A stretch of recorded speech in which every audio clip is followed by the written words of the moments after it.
Good morning and welcome to the special council meeting Town of Qualicum Beach. We're holding this meeting on the traditional territory of the Coast Salish people, in particular the Qualicum First Nation. The agenda. Any changes to the agenda? Seeing none, then the agenda is adopted by consent. Financial plan review. Mr. Hare. Thank you, Your Worship, and good morning. The purpose of today's report is to introduce the Town of Qualicum Beach's 2026 to 2030 Financial Plan Bylaw 921-2026 and request first and second readings of the bylaw. This bylaw reflects the draft 2026 to 2030 Financial Plan and Budget Book as distributed with the agenda and prepared in accordance with Council's direction. Before proceeding, I would like to, for the records, say that the budget book that's attached to today's agenda is clearly marked as draft. As is typical at this stage in the process, a document may contain minor errors, including formatting, grammar, numbering, and naming conventions, but these are non-substantive in nature and do not affect the proposed tax increase, the reserve contributions, or financial totals that have been presented for Council. So all of the identified items that will be corrected and refined in the next publication, which will accompany the third reading of the financial plan bylaw. So with that, I'll get into the report itself. So under section 165 of the community charter, the town is required to adopt a 5-year financial plan bylaw before adopting the annual property tax bylaw. So today's readings are part of this legislated sequence. So first and second reading are going to be today. Third reading is proposed for March 25th, and adoption is proposed for April 1st ahead of the May 15th statutory deadline. This financial plan directly incorporates Council direction provided on February 11th, 2026, specifically a targeted maximum increase of 6.5% and additional taxation revenue. It also reflects earlier Council direction from December 17th, so reinstating the Strategic Initiatives Reserve contribution to its original amount of $250,000, continuing the 1.3% annual increase to the Asset Replacement Reserve, and increasing the contribution to the Asset Investment Reserve by $50,000 annually. So the bylaw itself includes both operating and capital budgets for the General Fund, the Water Fund, and the Sewer Fund. Capital projects are funded from a mix of reserves, DCCs, CACs, grants, projected land sales, borrowing, and other contributions. The plan aligns the sources of funds with the uses of funds and supports Council's strategic plan and focus areas. The key cost drivers, I'll go over them at a high level. They're included in the report, and we've gone over them at the previous budget presentations as well.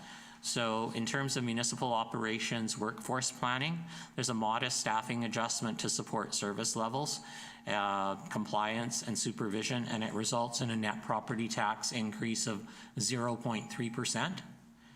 Other cost pressures for materials, supplies, insurance, IT contracted services, and wages and benefits, which are partially offset by non-taxation revenues and new construction, result in a net property tax increase of approximately 2.9%.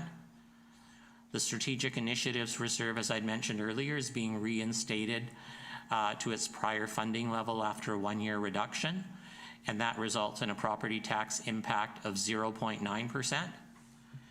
RCMP policing costs increased by approximately $102,000, which results in a property tax impact of 0.7%.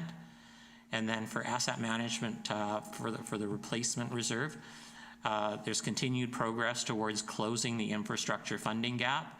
An annual 1.3% levy increase maintains affordability while managing risk. And as mentioned, it results in a property tax impact of 1.3%. And then the investment in new assets, there's a $50,000 increase in the investment into the reserve for new investment in assets, which results in a property tax increase of 0.4%. So the financial plan results in a total 6.5% property tax increase, which translates into approximately $160 per year for the typical home that's assessed at $959,000. Approved water, sewer, and solid waste rate increases add approximately $65 impact to that. So the combined impact is approximately a $225 per year increase to the average household, or 6.3% higher than the previous year. In terms of our public engagement, the budget engagement opportunities were advertised through town tidings, the PQB news, social media, town website, and there's public input opportunities at the 2 committee of the whole meetings that were dedicated to budget discussions.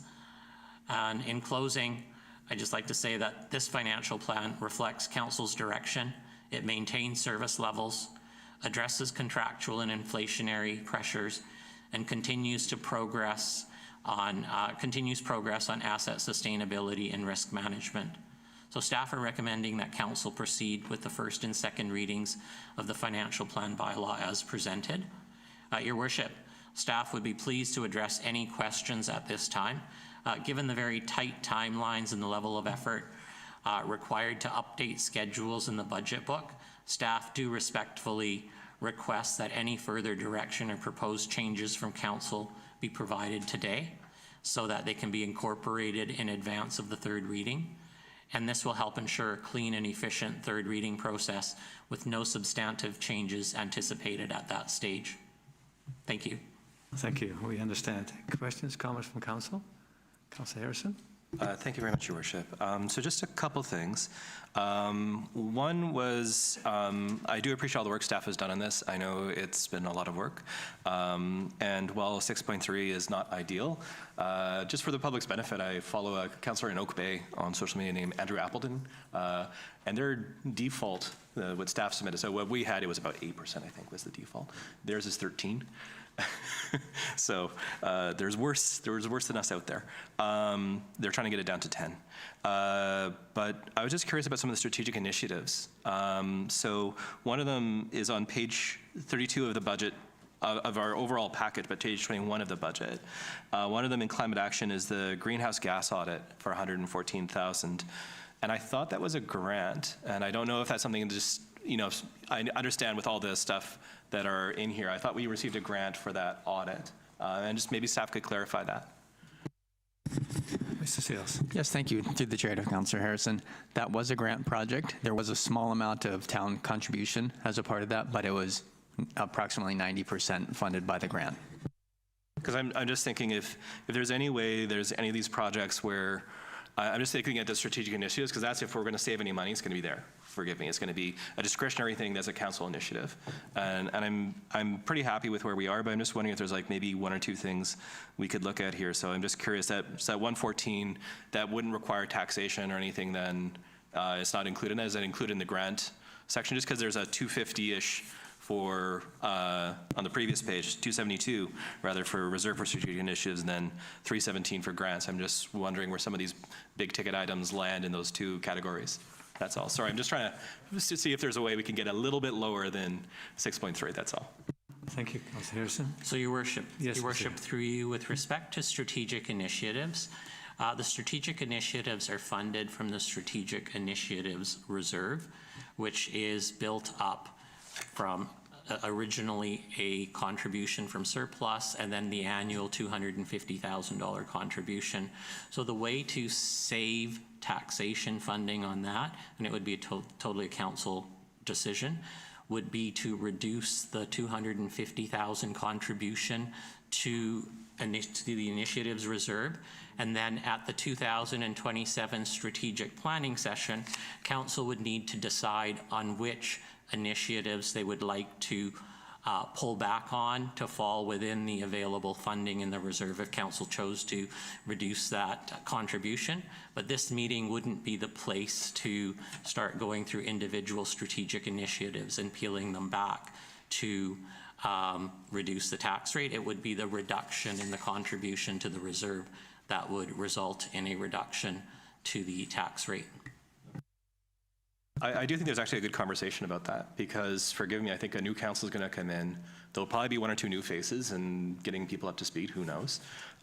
Rarely do you have the exact same people every single time. And then on top of that, we have we have the Eagle Crest property. Who knows what's going to happen with the Commons property? I do think the next year is going to be very, very busy. And I think the next year in council is going to be very, very busy. So my curiosity is sort of on, for the strategic reserve, maybe we don't fill it up all the way up to 250 because there's just going to be not enough staff time to spend 250 is sort of what I'm getting at. Because I do honestly feel that whoever's on the next council is going to be so busy with everything they inherit, there's not going to be a huge amount of space for new initiatives overall. So I am sort of thinking about maybe that, to Mr. Hare's point, I do take it that what we're really discussing here is how much do we implement for next year's strategic planning for the reserve we allocate now, because right now the balance for our strategic reserve is basically zero. And then next year, as you start capitalizing it up as you move forward. So I'm just curious about that amount that we're capitalizing into the reserve for next year's budget. Is that something we should maybe be thinking about? And I'm just curious about, maybe staff could give some feedback on how busy they expect the next year to be, because I know we've got the feedback on this year. And maybe Mr. Sales would probably be more the bottleneck, could be more planning. How busy do staff foresee 2027 being? Mr. Seals. Thank you, Mayor Westbrook, through the chair. It's hard to predict what's on the schedule for next year, but I would note that there are a number of strategic initiatives that have been identified by council and put in the 2027 year. So, you know, to a large extent, forecasting that depends on the work plan that's established by council. So I think, as you rightfully point out, there is a lot of carryover work that will be continuing next year, but there's also new initiatives that council has identified to start next year, and that's a discussion that, you know, I'd be happy to take part of, but it's essentially council direction. Thank you. Thank you, Mr. Seals. Mr. Hare. Thank you, Your Worship. I would just also like to add to that that council did defer strategic initiatives back in July in connection with the Eagle Crest decision. So all of the strategic initiatives that were planned for most of the strategic initiatives that were planned for 26 were deferred to 27, and the 27 ones were deferred to 28, et cetera, et cetera. So they were pushed out to accommodate work that was going to be required with Eagle Crest, and there was very limited new initiatives taken on during strategic planning in anticipation of the Eagle Crest work. No, that's fair. And also, to be fair, the 2027 strategic plan will be a decision made by a different council. So I was just sort of thinking maybe we could scrape like a 0.25% off or something like that. But at the same time, that sort of ties the hands of the next council with what they can do. And I'm sure in the election, there will be a lot of discussion of things that need to be done year one. And if they have no money to do it, that's not really fair. So yeah, I was just thinking maybe there's a way we could get a little bit closer to 6, but I do understand what staff are saying about how, A, we've already deferred everything, and then B, is that really fair to the next group of people who come in? And I'm not sure it is when I think about it more. So thanks for that, staff. I appreciate it. Thank you, Councillor Harrison. Councillor Skipsey. Thank you. Excuse me. It's been quite a process to get to this point, so there aren't any surprises. I think the document looks great, and as the Director of Finance said, it's from the direction of council through the processes that we've been through, strategic planning and whatnot, to get to this point. But and I did forward my comments about some of the formatting or questions, but on page 57 of the agenda, we're looking at different reserves. And I did get an explanation as to the curling club reserve and why there aren't funds being spent from that, given that there's a number of projects upcoming. But my understanding is that all of these funds are related to the ice plant for the curling rink. But I also had the same question with the tree replacement reserve. We see a steady balance of 33,000, and I'm just wondering, there doesn't seem to be any capital project funding. So when would trees be planted or some of that money spent? Thank you. I have an idea what the answer will be, but go ahead, Mr. Seals. Thank you, Mayor Westbrook. Through the chair to Councillor Skipsey. So the projects that would use that tree replacement fund are essentially at the direction of council, but at this point, I would anticipate lots of planting in the Eagle Crest area as a part of that that process, both on the golf course and also in the parkland. So I think that's the most obvious opportunity to plant quite a large number of trees and draw upon those funds. Thank you.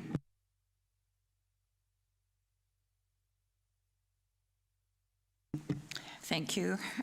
Well, my feeling was the same in terms of the financial plan. I think it does definitely reflect what council has, the decisions that council has made previously, and is the result of a very long and involved process already. So I don't have a lot of questions. I did ask Director Hare some questions previously. I do have one question for Mr. Sales in terms of a category. It's on page 32, and my pages are all the agenda pages, not the financial plan pages. So on the housing section, there's an item, community park site review, facilities and more, for $50,000 in 2027. And I'm just wondering why that has been put under housing. Mr. Sales. Yes, thank you, through the chair. Councillor Skipsey also flagged that in an email just recently, and so we will look at that, and there's a good chance it'll move to a different category. There is no housing contemplated in the community park, so I think that's a good point. Many eyes make lighter work. Thank you. Thank you. And I had one other question. I did point out a number of the smaller typos, I guess we'll call them, so we won't deal with those. But on page 126, regarding the airport, there is a point regarding fees and a note underneath that says, number 1, improvement user fees provision adjusted to reflect bylaw change and anticipated revenue. And I did speak with Mr. Hare about this, but it might be something to point out. We haven't changed the fees through the bylaw recently, and that's something that we're going to be considering. But I'm just wondering if you could clarify what that's for, Mr. Hare. Thank you, Your Worship. So that comment will be corrected and adjusted. We were actually looking at the bylaw, and there are fees being collected. What that comment was meant to reflect is that fees are being charged that are stipulated in the bylaw. So there were some fees where there was an interpretation of the bylaw that weren't charged in the past, but we implemented them in 2025, and so they're reflected in the revenue numbers there. Councillor Young. It's a struggle because we're all lay people in regards to looking at the budget. And I totally thank the finance department for putting up this beautiful plan. But for me to have advisement on it, I do have a few questions, but I would like to see if we could have a financial advisory planning committee, just like we have an advisory planning commission, just so that we can hear from the public. And many of them are professionals in the field of accounting and banking. And we, after all, are spending the taxpayers' money. So I'm wondering if we could have a committee formed to be advisory to council and staff on when it comes to budget and how we're spending their money. Is that a possibility? Thank you. Yes, if you go through the strategic planning session that you want to have pursue that, then we can consider it. And after council has made their comments and questions, it'll be open to anyone, no time limits. You can come and ask any question you like. So we do have the advice from the community who's interested here today, and we'll see what responses we get, what kind of comments we get, and what kind of questions they're asked. So, but for now, I'll ask council first to ask their questions. Councillor Harrison. So just a couple things. One, to Councillor Vandervalk's point, I think maybe the infrastructure section would be better for that study, because a park is basically infrastructure at the end of the day. There isn't really a park and recreation section in that section of the budget.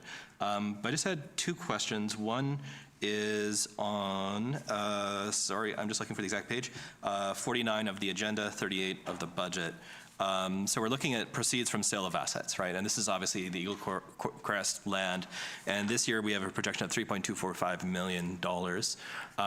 So what happens if either A, the market is very soft and we don't sell some of the property, or B, we don't get the value we were hoping for? How do we account for that in our budget? Thank you, Councillor Harrison. Mr. Sales first. Go ahead. Yes, thank you. So the financial strategy for this year balances the expenses and anticipated revenues. So only a portion of the lands that in the long term the town will be disposing of are going to be sold this year, right? So there's some large parcels, the one on the highway and the one on Country Club and Eagle Crest Drive. Those are being reserved for a future year. And the timing of that and the expenses in future years will also depend on what happens this year. So in other words, if you look from a multi-year perspective, if for some reason there's an unforeseen outcome this year, it would mean that council would have to adjust the expenses in a future year, or sell the land a little bit sooner, or take a different approach. So having flexibility on the future expenses and land sales allows the council to adjust after we get through this year. Yeah, and this is the reason I'm wondering is that there are some properties already in Eagle Crest that are available for sale, and they've been on the market for quite some time. So some properties sell very quickly in Eagle Crest, some take a very long time. So I'm just making sure that if we do have a unforeseen delay, or we're in a position that, how should I say it, we're getting low bids, that we're not required to accept a low bid just to make the numbers work. Because forgive me if I'm someone who's looking to buy the land, I'd like to spend as little as possible, ideally. And if we have our back against the wall financially, that gives an incentive for someone to offer us less money. So I'm just flagging that so immediately it doesn't have a consequence, but next year's budget, that could be a very big deal if we don't get enough money this year, is essentially what staff are saying, just to be clear. Okay, I'm seeing a nod from Mr. Sales, so. Thank you. Just to slightly clarify that, yes, it would have an impact on the budget considerations next year, but it would also have more of an impact on how that next phase of land sales occurs, and what other expenses council decides to spend the proceeds from those land sales on. So they might need to trim back on some of the future investments, like in storm, or how much we spend on the parkland upgrades. So those decisions are still in the future. Thank you. So how many lots do you think we would be ready to sell this year? Thank you, Mayor Westbrook. The land adjacent to Fairways Drive, there's 2 lots there. There will be 1 or 2 adjacent to Royal Doorknock. On Blind Bogey, the subdivision plan's still being worked on, but there's land there that will probably be 5, maybe 6 lots. Thank you. So it's, because I hear sometimes concerns that people think we're going to have a wholesale of lots in Eagle Crest, but it's going to be very gradual, and those are the first ones that will be up. Thank you. Go ahead. Thank you. And I also just wanted to clarify, I didn't mention the land on the west side of Country Club Drive. That's the largest parcel and the highest value. So there's the smaller ones that I mentioned, and then there's the large one on the west side of Country Club Drive. Thank you. Thank you. Councilor Harrison. And just one thing too, on page 53 of the agenda, 42 of the budget, when we're looking at the non-statutory reserves for the CACs, we're basically down to 110,000. But my understanding is that there was funds from the development in Eagle Crest in the previous term, which was about $1 million, roughly, a little bit more than that. And we'd spent half of it already on the skate park. That was the stuff allocated for parks. So we use that on the skate park, which is a good use of funds, seeing how busy the skate park is. But my understanding was that this funds from the CACs that were allocated for healthcare were temporarily used as a contingency for the Commons building. They haven't been spent. They're just sitting there in a contingency, and I haven't received a report that the funds have been spent. So I'm just curious why it's down to 110,000 if 400,000 is essentially a contingency that's currently unspent. So, Your Worship, those funds have not been spent. They are reflected as a funding source, as a contingency for the Qualicum Commons in the financial plan. And as a result, they've been reduced in the reserve balance to fund that expenditure. So they're shown as a funding source in the capital plan, but they are held as a contingency, and they would not be spent unless there was without council direction. And there will be, Mr. Swenson will be here for an update on the comments. She's done a lot of work on collecting information. We're doing our due diligence. And after we hear that report, I think it becomes clear how that money may be spent or not be spent. Thank you. And just for clarity then, obviously, who knows what the final decision of the Commons is? We haven't made that decision yet as a council, so it's peremptory to say what the outcome would be. But if those funds are unspent, would that then return to the reserves, or would it be allocated somewhere else? It should go back to the reserve. Go ahead. Your Worship, through you to Councillor Harrison, I would contemplate that they would go back to the reserve, but again, it would be subject to council direction. Thank you very much. Just wanted to flag that, because technically there's money there, but there's not, and it's a little bit confusing. Yeah, and I agree with you. If it doesn't get spent there, it should go back to reserves. Councillor Young? On page 133 of the budget, on financial planning, it says that we will, the annual contribution to the reserve for replacement of existing assets is 1.9 million, and an annual contribution of 4 million is required to address sustainable replacement and maintain the town's health score of 88%.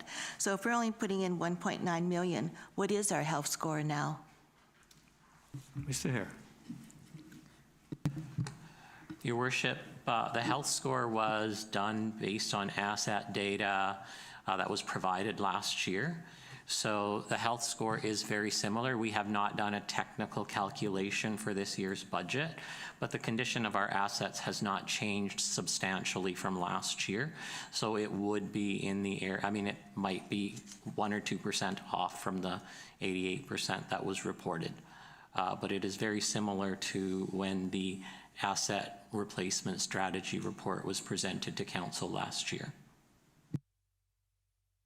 But then it clearly states that we need to put in twice as much into the reserve right now to maintain that 88%. So that's like over 2 million that we need to do to maintain that level. No? Mr. Hare?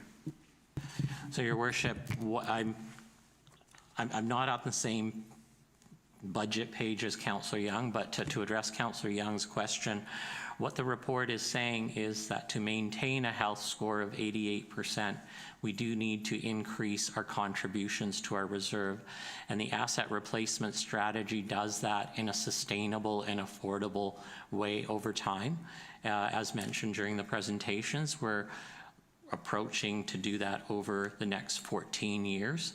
And during that period of time, there will need to be prioritization on what we can spend funding on. But what the report is saying is if we did not increase our contribution to reserves over time and build up to that level that we need to be at, then our asset health score would drop dramatically in 30 years.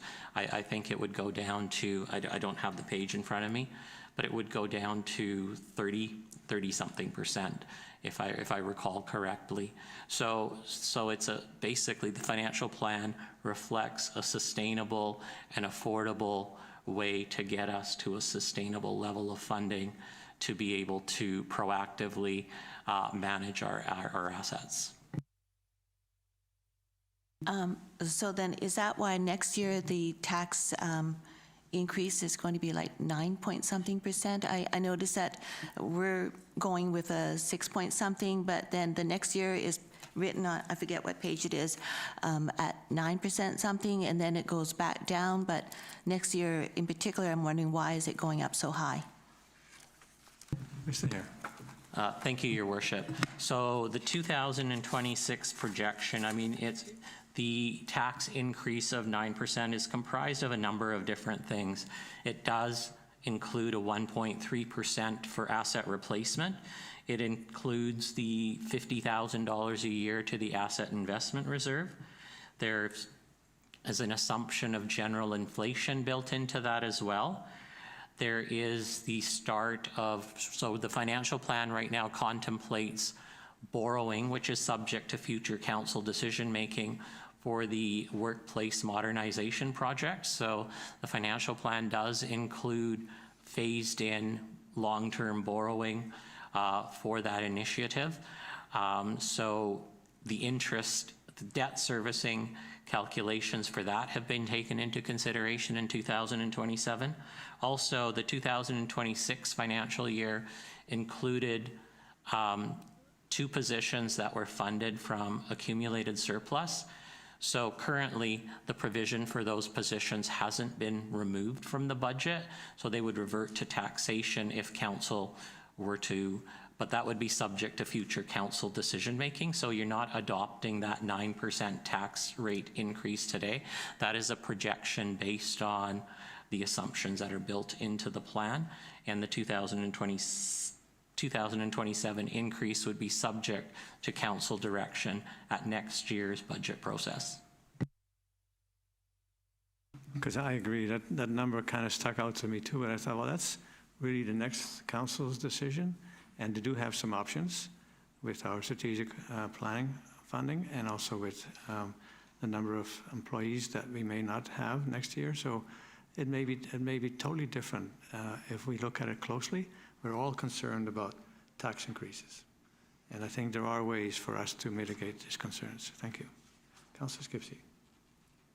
Thank you. I just have 2 quick questions. I'm just curious about a couple of things. I think at the last meeting I had mentioned about the fountain and the toilet facility at the skate park and whether or not the funding from that could be at least partially from fundraising or being fundraising dependent. And so I just make that comment whether there's any changes that would have to be made in order to do that. Thank you, Your Worship. For any changes like that, I would look for council direction. So if council wished that to basically be a alternative funding source, so currently that is funded from town reserves in the financial plan. And if council wished that to be funded through fundraising by a group, we can change that. And I'd just like, basically, we would need council direction to do that. I think it's always a good idea for that kind of thing. If we said we'll consider half and the other half has to be fundraised, that's, I think, is a fair proposition to the user groups. Yeah. So, Well, I would be prepared to make that motion, that the funding source be changed to 50-50, 50 from the town and 50 from fundraising. thank you. And there's a seconder for that? I'll second that. Discussion? Councillor Harrison. What would the exact fundraising target be then? Sorry, I just don't have the page in front of me. My apologies. I believe I'm on page 117 where it talks about plans for 2026, I think. But there wasn't a value of, maybe on the next page? Yeah, I was just looking for it. Mr. Hare. Thank you, Your Worship. So we have a budget provision of $60,000. It's on page 154 of the agenda package. It's in the upgrading and expansion capital projects. So 50% would be dependent on 30%, 30,000 raised by the group. Okay. So there's a motion on the floor that up to 50% would be fundraised. Councillor Harrison? Oh, sorry, I was just going to say, one of the issues I have is that I think this is something we should have done before we put it in our budget, not afterwards. It's a bit hard for us to put it in there and then afterwards say, oh, no, actually, you need to fundraise it when they're not expecting that. I know they did a lot of work in the past with in-kind donations from contractors for the skate park. Actually, a lot of the contributions were just business people in our community providing the work at cost. So I know that they have a strong track record with that, but I'm not sure I really like the process where we haven't really reached out to them first and say, what's your capacity? We're looking at this target, okay, and then we pencil it as 50-50. And then if they need a top-up, fine, we'll get, 70-30 or something maybe is the outcome at the end of the day. But I don't like when we publicly say we're going to do 100% from our reserves, and then we come back afterwards and say, actually, we're going to do it 50-50. I do understand, though, that that'd be a $30,000 savings essentially, right? So that's 0.25% of taxes in theory. Or would we just leave the reserves unchanged and have no impact on taxation? Mr. Hare? Your Worship, just to the comment in terms, Your Worship, the comment regarding the saving in taxes. Again, capital projects are funded through reserves, so they don't have an impact on taxes. But what we can review this at a later date as well, if that's council's direction. Yeah, I'm sort of questioning what you're saying is fair, but also we have opened up for public input. And if we're saying what's in the book now, that's what it is, so no point making any comments because we're not changing anything. So that's not fair either. So we kind of have to be open to comments that may actually relieve some tax increase. Councillor, Mrs. Hills. Thank you, Mayor Westbrook. If you could leave this with staff, we're going to look into some options and report back at the next meeting. Thank you. So we'll defer this motion to a future meeting. All in favor? Opposed? Carried. Thank you. Councillor Harrison. So yeah, although technically it was an amendment, so I guess I don't know how you defer an amendment.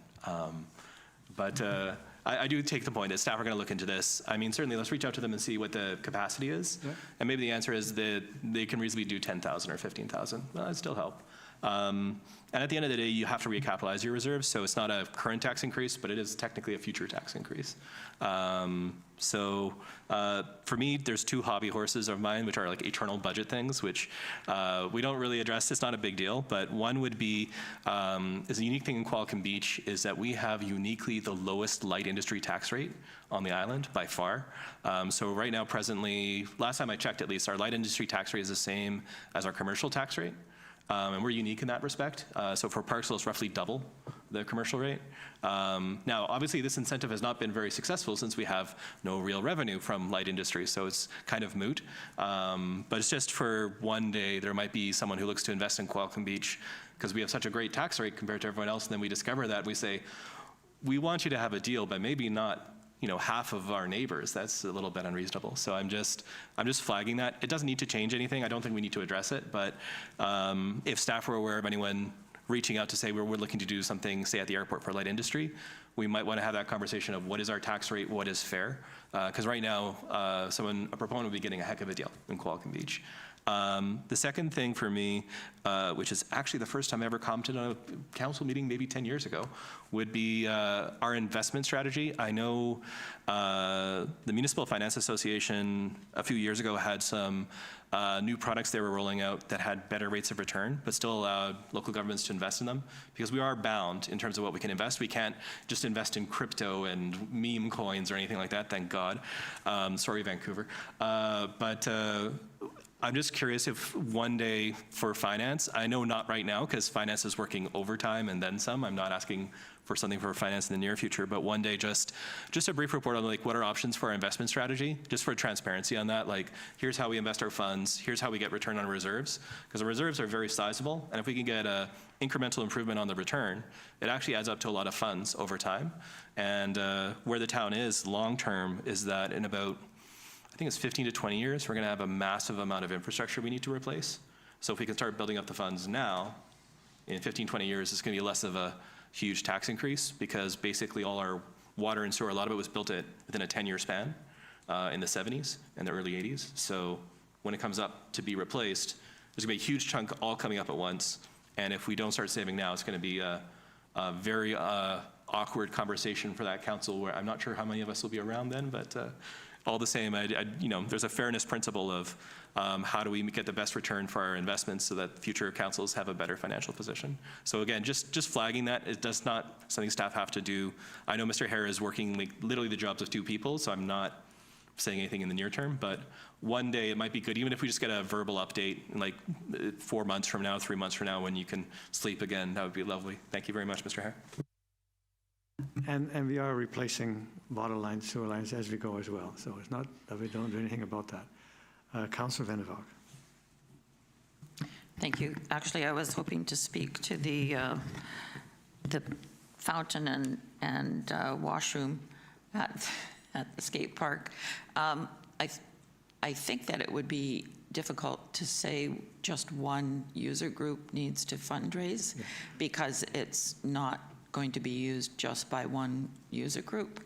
So I wouldn't really support that idea because I think that the little soccer players will use it, and the dog walkers will use it, and the baseball players will use it. So to say you have to fundraise to have this, I don't think that's fair.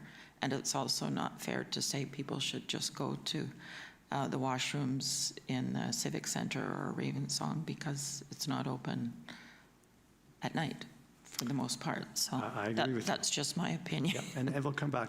Yes, yeah. Go ahead. Oh, that's all. Okay. Councillor Young and then Councillor Skipsey.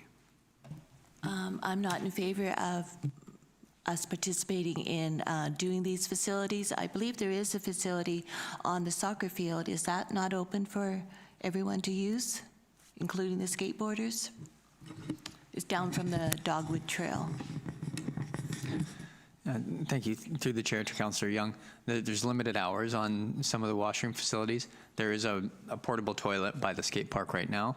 And I think that the concept that we were exploring through this was to replace that with a more permanent facility.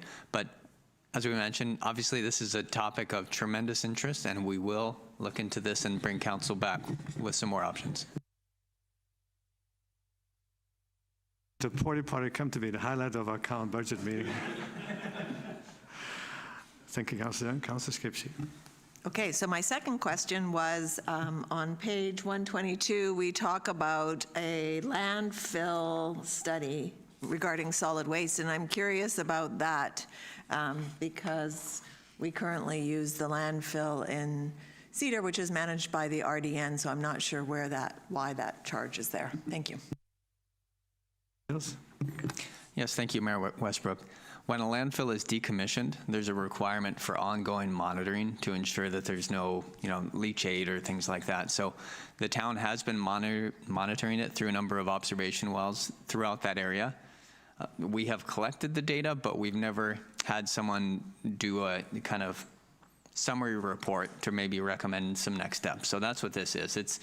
A good analogy would be that we've been collecting traffic data for the last 25 years, but we need someone to come in and make some recommendations as to what to do with the traffic data. So that's the summary report, and it is appropriate at this time. Thank you.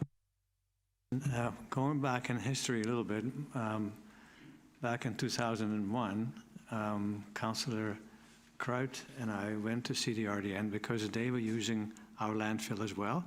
And at that time, there was a formula as how much they could contribute to the closure of our old landfill site on Qualicum Road. So we need to go back in history and say, what was the agreement? I'm sure we probably have some documentation somewhere, but I know the RDN would have some too. Thank you. Who is next? All right, back to the gallery. Anyone from the gallery would like to have a question or make a comment?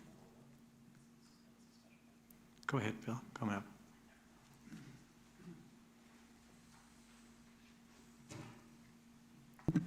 Thank you, Worship, and good morning, Council. I'm Bill Scott, representing the Eagle Crest Residents Association, and I'm joined here this morning with some members from our Board of Directors. And I'd like to thank you for the opportunity to comment on the aspects of the financial plan relating to the Eagle Crest Golf Course acquisition. And many of the questions that I'm about to pose, or positions, have been asked through the various meetings that have taken place over the last few years. Unfortunately, there hasn't been adequate response or replies to them, so we're forced here today to ask you to some of these questions with more specific responses. So on page 28 of the budget, and this is the budget document, 28. It says current debt servicing levels are modest, interest rates remain reasonable, and strategic use of moderate levels of debt can assist in maintaining generational equity and move large projects forward that otherwise would not be afforded on a cash basis. And it's been stated repeatedly that the purchase of the Eagle Crest Golf Course lands is a once-in-a-generation opportunity to guide the future of a major land parcel in a way that benefits residents today and for years to come. So the question is, if this is truly a generational opportunity and debt can assist in moving and managing generational large projects forward, then why the rush to have the land surplus to the golf course and the parkland sold to the highest bidder? And if debt capacity is available to carry this acquisition, or what is debt capacity, is debt capacity available for, to carry this acquisition? Thank you. Mr. Hare. Your Worship, with respect to debt capacity, there is a section in the budget book that speaks to borrowing capacity, so I'm just going to refer to that section of the budget book. Just bear with me for a quick moment as I flip to it.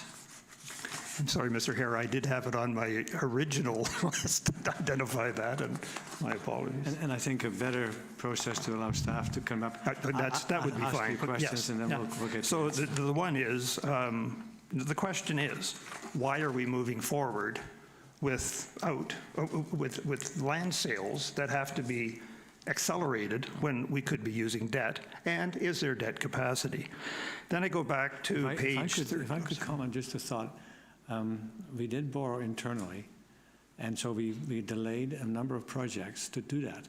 So having that money come back into those reserves where we could use them for those specific projects, that's probably why we're putting a little more pressure on getting that money back. But those projects that have been deferred for many, many, many years. And then when we look further in the budget, a lot of those deferred projects are being financed now by the land sales from Eagle Crest. So that's our concern, that debt isn't being looked at as an opportunity.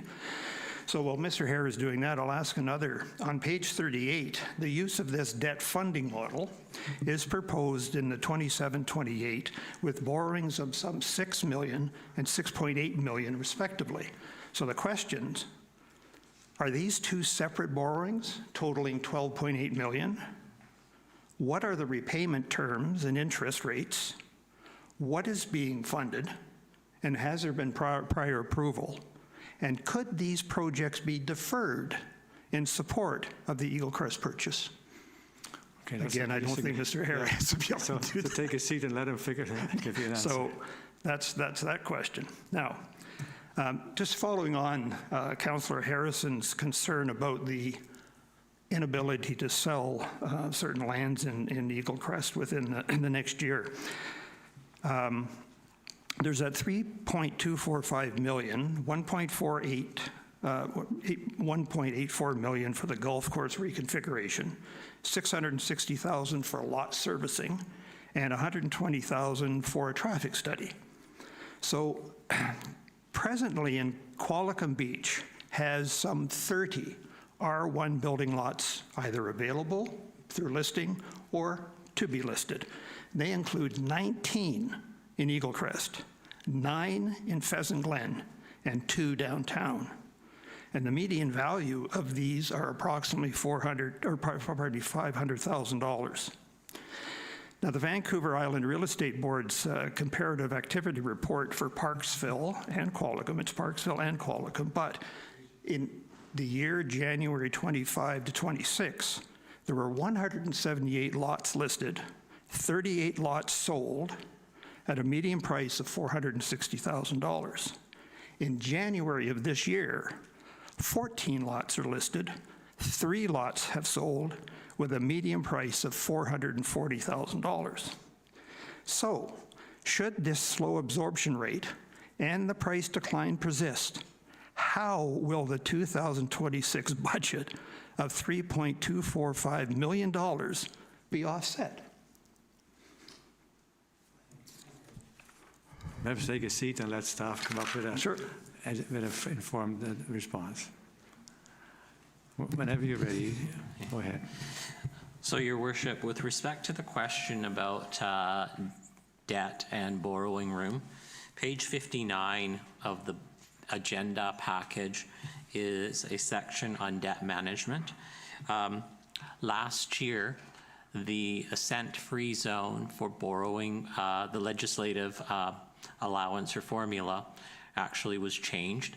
And so we do have debt borrowing room, and the municipality could borrow up to $25 million within the assent-free zone. Again, there's a process involved with debt. So when we're looking at the 2026 financial plan, I mean, you have to do a debt borrowing bylaw. It has to go through the minister. So we did not have the time or to go through the legislative process to consider debt for the 2026 process.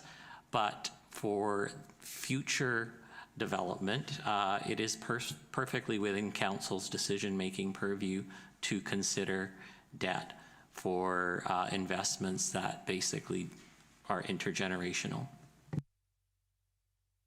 Mr. Harrison. And I just want to say that this is the one time where it's right to say Qualicum without beach. VIREB does Parksville/Qualicum as their area report. So Mr. Scott was right on this the one time. But also too, just through the chair to staff, I know we had, now that it's public that we've bought Eagle Crest, I feel it's okay to have this conversation that we did discuss briefly about a local service agreement for Eagle Crest, because basically the folks who are getting Parkland around them are benefiting more than someone who doesn't have Parkland beside them, depending on how much their comfort level with dogs being walked is. Sorry, there's just a few folks who are surprised how busy the park is these days. But I'm just curious, is this something at this point now we could look at? I actually think that Mr. Scott is correct that we should be looking at debt instead of land sales, but that's a whole other aside. But as a sort of parallel thing, are we too late now to do a local service agreement, say for the acquisition of parkland as a type of infrastructure? Are we sort of past that point now that we've bought the land? Mr. Seals. Yes, thank you, Mayor Westbrook. Through the chair to Councillor Harrison. So a local area service can be used with debt or without debt, right? So in other words, the town has already internally borrowed to meet the acquisition needs. In theory, a local area service could be used to levy regular charges to a number of homeowners, maybe throughout Eagle Crest or maybe a subset. That could be explored. The second part about debt, Mr. Hare mentioned, that we do have borrowing identified in this financial plan, but when you exceed a certain threshold, it does require a referendum. And so that, I would say that, yes, we could have further discussions about what that scenario would look like, but it would be, require assent of the electors, either through a petition process or a referendum. So much more complicated. And I would also note that council did consider the concept of borrowing last year. And so the concept that is being pursued right now, which is to balance expenses and revenues through land sales, that was endorsed by council. And so I hear there's, fresh circulation of exploring that concept, but that direction was given by council. And so at this point, we're fairly firmly committed to doing that. What I would add, just once again, because Mr. Scott has asked a similar question to what council asked earlier about, what happens if the market is soft? What happens if things are delayed? So I just want to explore that just a little bit more to clarify it. So the intention is this year's expenses, with including the golf course purchase, and this year's revenues will balance. Very clearly, we don't have a crystal ball, and it is possible that could be delayed it's possible that we wouldn't receive all those revenues this year, or that they'd be slightly lessened because of the market. But the important thing to remember is that the town is not intending to sell 2 major parcels this year. So at the end of this year, we will still have millions of dollars of value in those 2 land assets. And so should the need be that we sell those and use them to top up unexpected deficiencies this year, that will be a future council. But just remember that there will be 2 piggy banks that we haven't even cracked this year after we've gone through the expenses. So that's how it balances on a multi-year term. The ability to balance it exclusively within the confines of this year, yeah, that is a mystery, and it's subject a bit to the market. The ability to balance over multi-years entirely within council's control as to when and how those 2 piggy banks are cracked and how future expenses are determined. So please clarify the 2 piggy banks. Thank you. Piggy bank number 1 on the highway. So that's the approximately 5-acre parcel running horizontally on the highway. I believe it was the old 17. Mm-hmm. Okay. And then piggy bank number 2 is the parcel at the intersection of Country Club Drive and Eaglecrest Drive. It's probably about 1 hectare. And both of those are very valuable properties that could be drawn upon if there is a deficiency this year. Thank you. Just briefly, though, I know maybe this is more just speaking at this point, because there's not a council decision that's going to change on this, but I just caution against using land as a piggy bank. We went through the process when we bought the then St. Andrews Park, now Satlan Park, and basically the orphan lots in town were all identified and sold off with some degree of consternation, but there was a process, we went through that process. We've basically sold the orphan lots in town. There's not really too many that we have left. But large contiguous pieces of town-owned land that are serviced are rare as hen's teeth for local governments. And land is not a fungible asset unless we expand our boundaries. We can't grow more land. We can pay things over time with debt. So just caution that maybe I just have a little bit of a trepidation referring to land as a piggy bank. I think it has more uses than just revenue, but this is the path we're on, to be fair to Mr. Sales. And he's correct to note that this is functionally how we're approaching things. But yeah, I just wanted to check about, are there ways, because an ARP is actually a pretty lengthy process. It's not as in-depth as a referendum, but it is probably what we would be doing, say like City of Nanaimo did for their public works facility on multiple occasions. Yeah, I just want to look at other options too, so that at least the public's aware that there are other options, even if we're going down a different path. Thank you. Anyone else from the gallery? Oh yeah, you have some more questions. Go ahead. Comments regarding the replies. When the purchase of the Eaglecrest Golf Course was contemplated, it was to relieve us of uncertainty of development. What I've heard here now is that we have moved that uncertainty of development. There still is some uncertainty, but now we have uncertainty of financial, of finances. We're talking about real estate volatility. And I have not heard from the explanations provided from staff, and I know that there's a lot involved in this, but I haven't heard what's the backstop if real estate volatility does not bring forward first of all, the $3.24 million, and then onward. So again, I do not understand why debt financing hasn't been part of this thought earlier, and why are we rushing when debt financing 18 months ago could have been properly reviewed and assessed instead of this, anyways, unknown. And Councillor Harrison comment about a local area services. Why would Eaglecrest, as a community, be required to pay for parkland that is to be used by the town in general? And can you tell me, staff, is there any parcels in Qualicum, parcels of parkland in Qualicum, that the adjacent residents are being taxed on a local area service basis. I think that is a totally inappropriate approach to financing this asset. Thank you for your comment, and there's no other parcel that's been paid for by the area residents. I'm sorry, and what is There's that? no park that is subject to a partial tax for that purpose.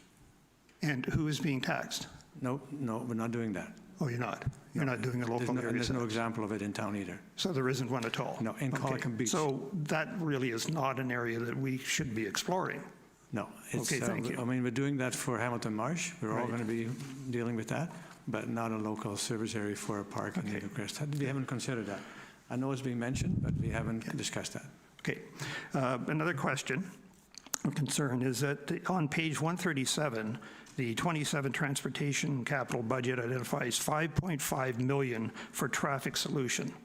2.75 is to be funded through Eagle Crest land sales, and the balance being grant dependent. First of all, what's the traffic solution identified here? If the land sales are to recover from the purchase or the value of the golf course, then why are they being used to fund a transportation initiative unrelated to the golf course? And second, if the land sales proceeds, but the grant is not obtained, will development of these lands be delayed subject to the transportation solution being completed? Thank you. Councilor, Mr. Seals. Thank you, Mayor Westbrook. So the transportation solution, as it's budgeted, is the roundabout. So the current cost estimate for that is $5 million. We are anticipating in the budget that a portion of that would be grant funded and a portion would be funded from land sales. But we are looking at another alternative. We're exploring the concept of a light, which some prefer. Actually, it's significantly cheaper. So the way that transportation solution is implemented is not being funded in this year. So it's essentially a decision that a future council will be making on the basis of more information. We're looking at it. We have an engineering team that's going to be looking at all of those intersections where Eagle Crest neighborhood interfaces with the highway. So a future council will have that additional information. We'll also have additional information about the funding sources, as we'll be learning more this year. And so they'll be able to make an informed choice. I think any further discussion at this point is somewhat hypothetical. Mr. Scott raises good questions, but we don't have all the information. A future council will have all the information. So I would say that the budget as it's currently allocated is appropriate, but we will need to update it once that information is received. Thank you.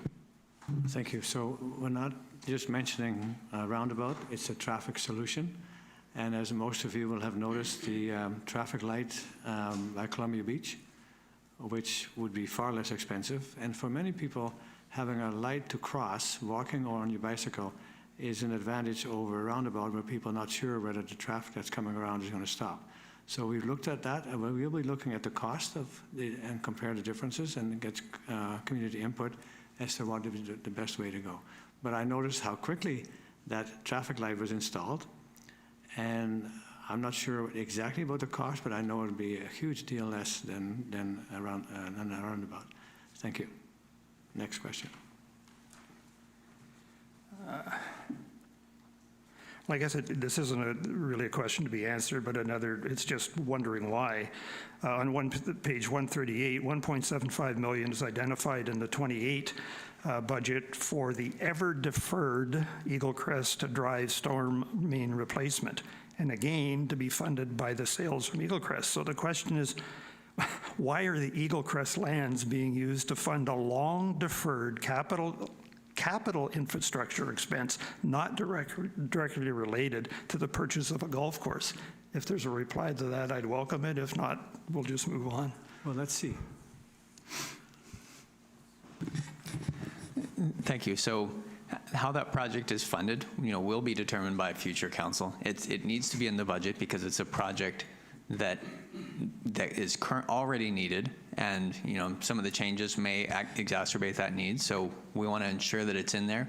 but the funding source will be refined, as we have further discussions. I would also note that there's a drainage master plan that's currently underway, and the result of that drainage master plan may also influence the details of how that's implemented, and that's why it's not in this year's capital plan.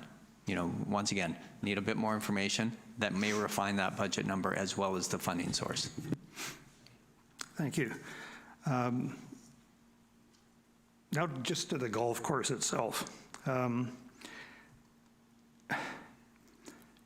What are the total revenues to be generated from the golf course lease during the next 5-year budget? If you have an answer, great, go for it. Thank you, through the chair. So that the town doesn't have the information right now. There's still ongoing discussions with the potential proponent, and as more information is available, we'd be glad to share it, but it would be hypothetical at this point. Thank you. My comment to that is, where's the business plan in buying an asset? I just don't understand that there is not a business plan. Anyways. I'm going to ask you a question. When we first talked about, how the golf course was being neglected, and we all know it could have been stuck for 20 years, and you told me, why don't you just develop the old 18, and you can buy it. That was your comment. Yeah, I said that. So that actually encouraged me to say, well, let's look at that. Sell a couple of fairways, buy the golf course, fix it all up, and there we are. No one is arguing that the purchase of the golf course lands and the land surplus to the golf course use shouldn't be developed. It's the sensitive development and the rapid manner in which the financing of this project is being completed. That is the issue, not the purchase of the golf course, not the use of the surplus lands, but the manner in which the purchase is being made and development being considered. And based on today's feedback, we obviously we're hearing, and like someone said, we're not all experts, we're not corporate accountants, but we will take input, and we hear you. We may have to slow this down, and we're sensitive to that. We're not saying we're going to ram this through. We're just saying what is the appropriate time, and we're trying to allude to that. The main decision was to acquire it, and that we could sell superfluous lands to the golf course to pay for it. So we're working on that, but it takes time, and we're not all experts. And besides, they've got so many other things to do right now. I know a lot of staff are involved in the contract negotiations with our union. We're dealing with the comments that we have some serious issues with. So they are busy. We're not looking for things to do, and they need time. And based on the input today, we may change the course and how quickly we go about this. Thank you. Mayor Westbrook, thank you for that explanation, but truly, that's not a professional answer for a corporation that has a budget this size and the assets that it is under its control to say that, oh, we'll figure this out later. I just don't. You had a lot of time in considering prior to getting before making the purchase offer, and you've had 18 months in which to put all of this together. So we know I've dealt in my life with a lot of uncertainties, but I've always been demanded of me to have a budget, to have a pro forma statement that tells me what are the ups, what are the downs, and how are we going to get around both of those. So I'll just leave it at that. No, I think that deserves an answer. Councillor, Ms. Seals. Thank you, Mayor Westbrook. I was raising my hand. I thought a 5-minute recess might be appropriate if we need to, put our heads together about some of these responses. There's been a lot of comments made, and a lot of questions, and 5 minutes may be appropriate. Thank you. And we can do that, but we can also ask for more time, and then come back at a future council meeting where we can be more specific about our business plan for the golf course. If I could just, the other questions I think are we've already asked in some fashion, so I just want to make a closing comment if I may. Sure. Yeah. The cost relating to the acquisition of the Eagle Crest golf course lands needs to be assessed, or reassigned, I should say, to a substantive long-term financial plan, eliminating the need to load the west side of Eagle Crest with densities that are inconsistent with the established form and character, and to continue this council's respect for a hallmark objective of not only this OCP, but in future OCP, or in past OCPs, and I hope future. And to quote, lower housing densities in residential areas outside the village neighborhood that are compatible with existing small-scale residential uses and the village character of this town. I trust going forward that development will be assigned those priorities, and I thank you. Thank you. So we'll take a 5-minute recess and come back. Thank you.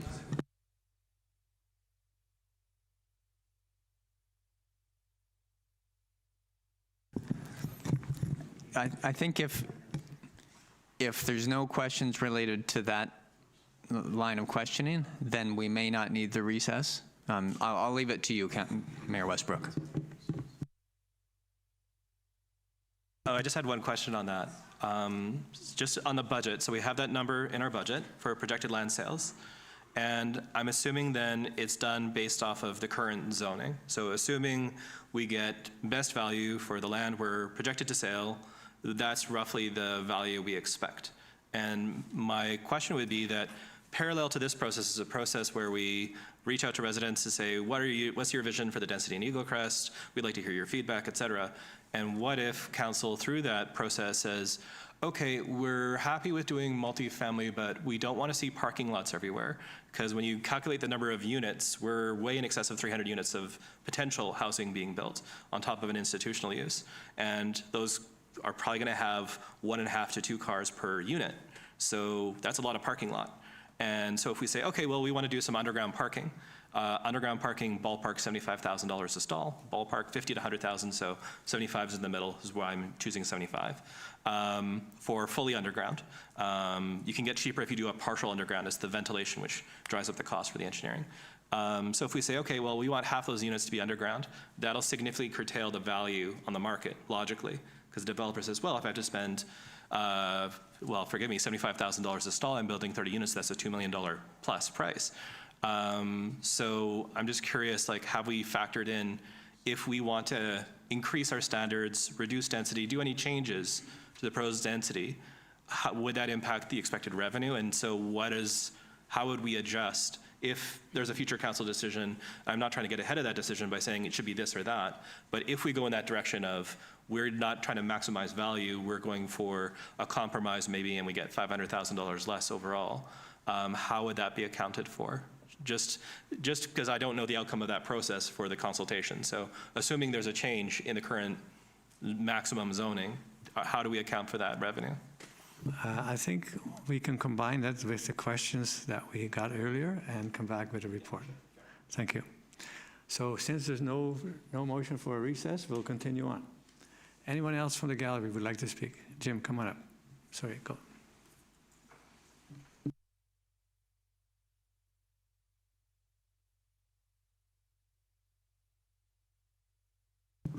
Thank you. Jim Noel, Hoylake Road.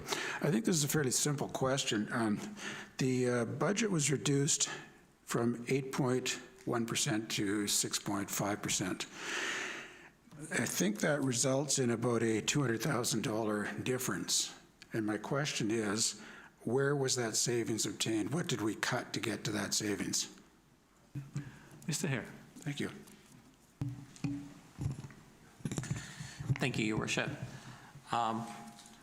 The large part of that was a restructuring. We had proposed the addition of a new position in the original budget request, and so we removed that request for the additional position, and we restructured internally for a position. And the other part of it was we had some additional opportunity for non-taxation revenue, so our non-taxation revenue was increased. We saw an opportunity to increase our building permit revenue number slightly. Okay. Somebody else had their hand up to come forward?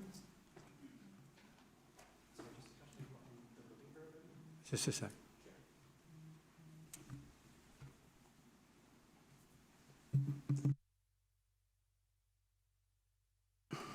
There we go. Back to a request for an alternate funding plan for the Eagle Crest area. You speak about contemplating in the future other ideas, other avenues. The problem is that with the rush, the golf course is now going to start to be torn up. You have awarded the contract before you have settled your next year's budget. And the possibility now of running the golf course as is with the current 9 holes for $2 million less is not even going to be a possibility because of the push to get those bulldozers in, which are now parked on the golf course. So statements of possible improvements in the future for funding will not be possible if the construction of the golf course or deconstruction begins.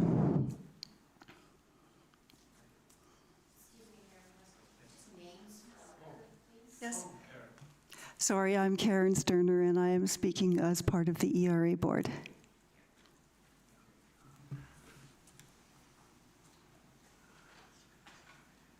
Anyone else would like to speak? Yes, please, come on up.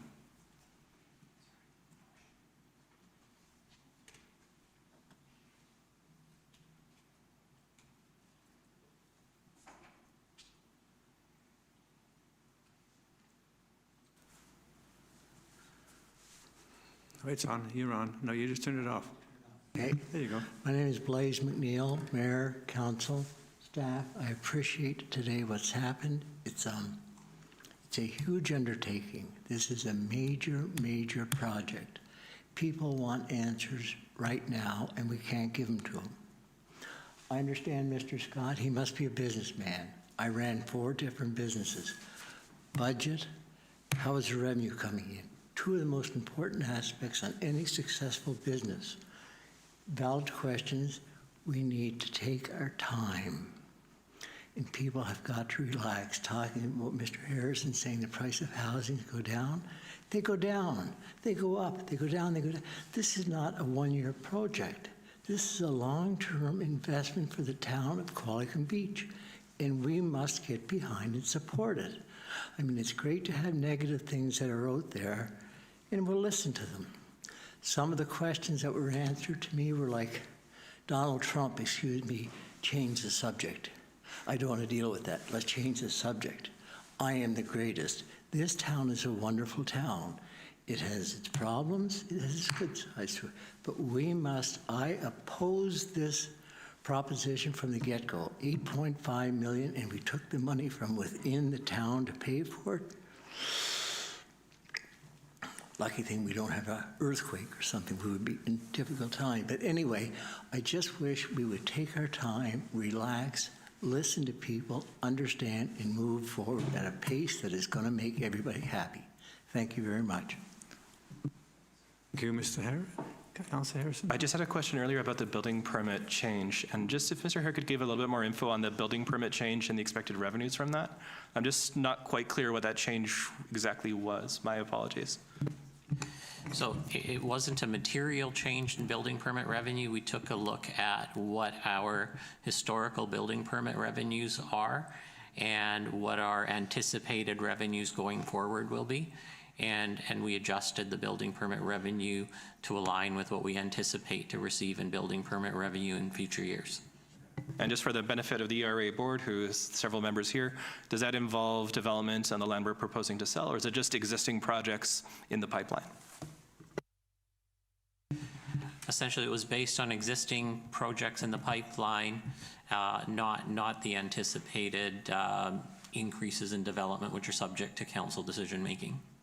And the reason I'm just highlighting that, I just want to highlight again, it's not that that revenue is contingent on that maximum density in Eagle Crest. So those are two separate things, just to make sure that that's clear.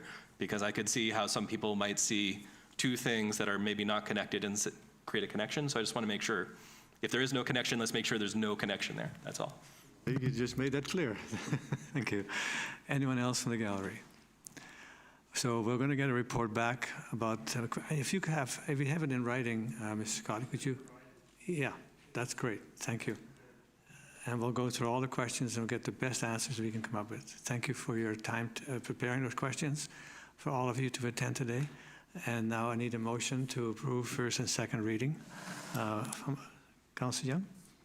I had a couple other questions on the budget that I didn't bring up. Can I still bring it up? On page 151 of the budget, we talk about tax-exempt properties. On the top of the page is Naked Naturals parking lot, 733 Memorial Avenue. It's $28,695 that we're not collecting in taxes. Is that not utilized by the QF Foods, the Pattison Group, and could we not be collecting from them?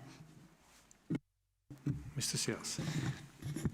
Yes, thank you. Through the chair to Councillor Young. So the parking lot just right on the other side of the street from Quality Foods, that's already owned by the town. That's not what this exemption is for.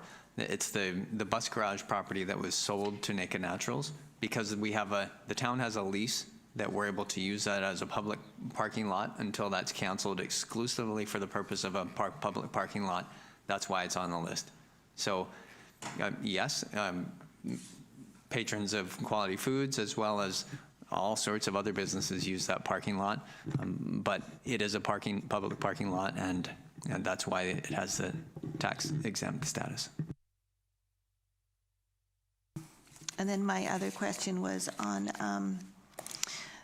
business license, on license collected, the fees collected for license. It was in the $95,000 range. I forget what page it's on. What percentage of that is from business license? Mr. Hare? Without a page reference, sorry, I mean, I understood the question to say what percentage of business license revenue is collected for business licenses? That would be 100%. I must be misunderstanding the question.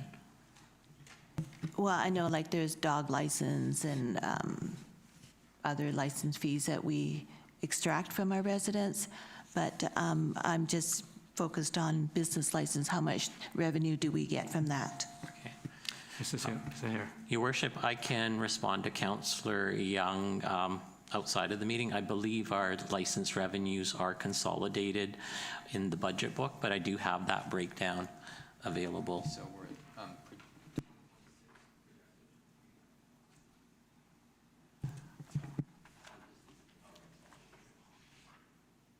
So, Your Worship, if I could confirm that, I could send a response to all of Council with that percentage number subsequent to the meeting. So what page are you on, Councillor Hare? My comment on that regarding the money that we get from license, it just says license. What page are you on? You know, I did not write it down.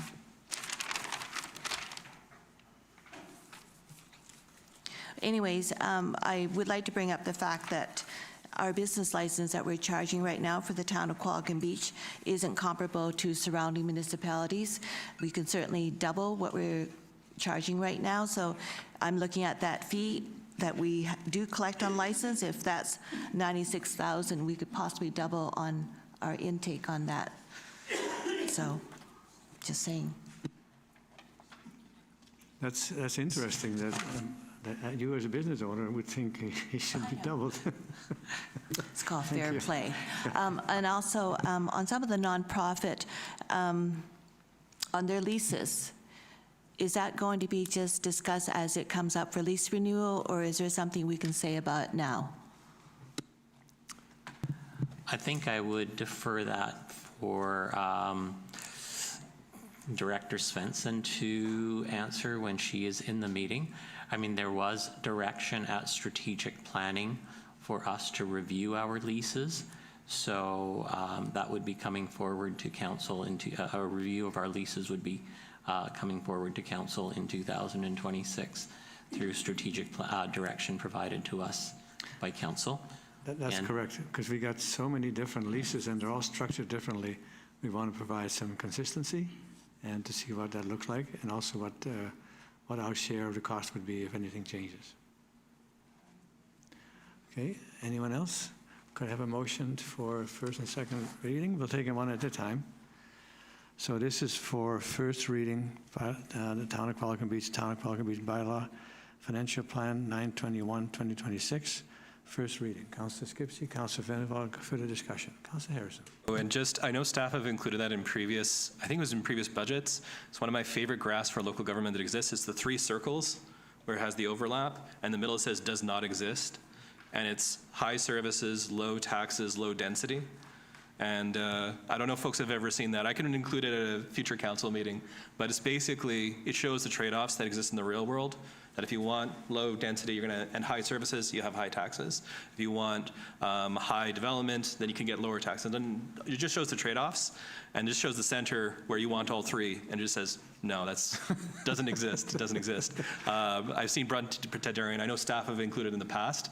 I just think it's a helpful rubric for folks to understand the trade-offs we're making as we go through the budget process, because there are always trade-offs. Like, I think we'd all like to see less than 6.3, but you know, we have to do what we have to do. So just for a future meeting, I'll do that myself and include it in our report. So sorry. That'll make it interesting discussion. I know people think sometimes more development will result in lower taxes, but then Parksville and Nanaimo should giving money back because they got lots of development. So we were taught by a financial administrator from the city of Nanaimo who debunked that notion 9 councils ago. That's how often I've been going to these meetings with the AVICC or UBCM, and the financial administrator for the city of Nanaimo said the only time that you can get ahead is commercial tax rates or if there's stratus, because then you have less commitments to maintain those. Councillor Harrison. Well, actually, the existing status quo, I'm sorry, we're getting into like a high-level discussion about economics, but if you have to build services for new development, it isn't to your benefit. So horizontal development sprawl, that's actually a net loss in the long run because you have to expand your services. But if you don't have to expand any services, like East Village, it was basically just a hookup. We didn't have to build a new water main. We didn't have to build new sewer services. So that is actually revenue. It's about $200,000 to $300,000, I think, in taxes every year. So that's about 2% tax increase. So it depends where your development's situated. So the real answer is it's a little bit more complicated than that. But if you're going hell-bent for leather and expanding horizontally, no, that's a terrible decision. It's a terrible financial way. If you're doing density which doesn't require new services, it actually will see more tax revenue come in the long run. It's always one of those things. It's a little bit more complicated than yes or no. And that is a strata. That whole development is a strata. So moved and seconded. Further discussion? All in favor? Opposed, if any? Carried. And for second reading, Councillor Harrison, Councillor Skipsey, discussion? All in favor? Opposed, motion carried unanimously. Thank you. And that concludes the agenda items. And so I need a motion for adjournment. Councillor Harrison, Councillor Vanderwalk, discussion? All in favor? We are adjourned. Thanks, everyone, for coming out today.